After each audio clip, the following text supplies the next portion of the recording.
మొన్న జరిగినటువంటి శాటిలైట్ ప్రయోగ వైఫల్యం మాత్రం పెద్ద చర్చకే తావిస్తోంది. ఈవెన్ శాస్త్రవేత్తలు కూడా అనుమానిస్తున్నారు. ఎందుకంటే అంతకుముందు ఎక్కడ ఫెయిల్యూర్ అయిందో సేమ్ చోట ఫెయిల్యూర్ కావటం. వాస్తవంగా మొన్న 2 సార్లు కూడా ఫెయిల్ అయినటువంటి ప్రయోగం అంతరిక్షం, మొన్న మనం దాని గురించి మాట్లాడుకున్నాం కూడా. మన చివరికి ఆకాశంలో నుంచి గుండు సూదితో సహా తెలుసుకోగలిగేటటువంటి దాని మీద మనం ఆ సెక్యూరిటీలో ఎంత ఇంపార్టెంట్ దీని గురించి చంద్రశేఖరరావు గారు కూడా మాట్లాడారు. అది విఫలమయ్యింది అంటే కుట్ర ఉండుండొచ్చు. ఎందుకంటే ఇదివరకు మన శాస్త్రవేత్తలే చంపేశారు. చివరికి మనకి సంబంధించినటువంటి క్రయోజనిక్ ఇంజిన్ తయారు చేసేటటువంటి నంబినారాయణన్ గారిని తీసుకెళ్లి జైల్లో పెట్టి ఏళ్ల తరబడి ఏడిపించుకుతున్నారు. ఇప్పుడు వాస్తవంగా మనకి ఇప్పుడు తీసుకొద్దాం అనుకుంటున్నటువంటిది అద్భుతమైనటువంటి సిస్టమ్ అనమాట.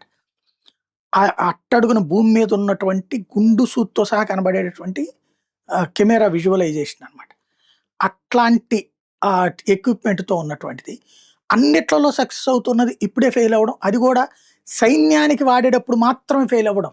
సైన్యానికి వాడేది క్రిందసారి సైన్యానికి, ఈ సైన్యానికి అత్యంత ఇంపార్టెంట్ది పంపించేటప్పుడు క్రిందసారి ఏ లోపం వచ్చిందని చెప్పారో సేమ్ లోపం ఈసారి కూడా రావడం.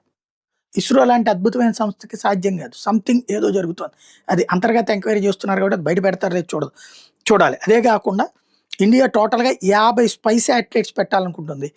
నైట్ టైం ఇమేజింగ్ ఎన్హాన్స్తో సహా నేషనల్ సెక్యూరిటీ క్యాపబిలిటీస్ విషయంలో సీరియస్గా దృష్టి సారిస్తుంది.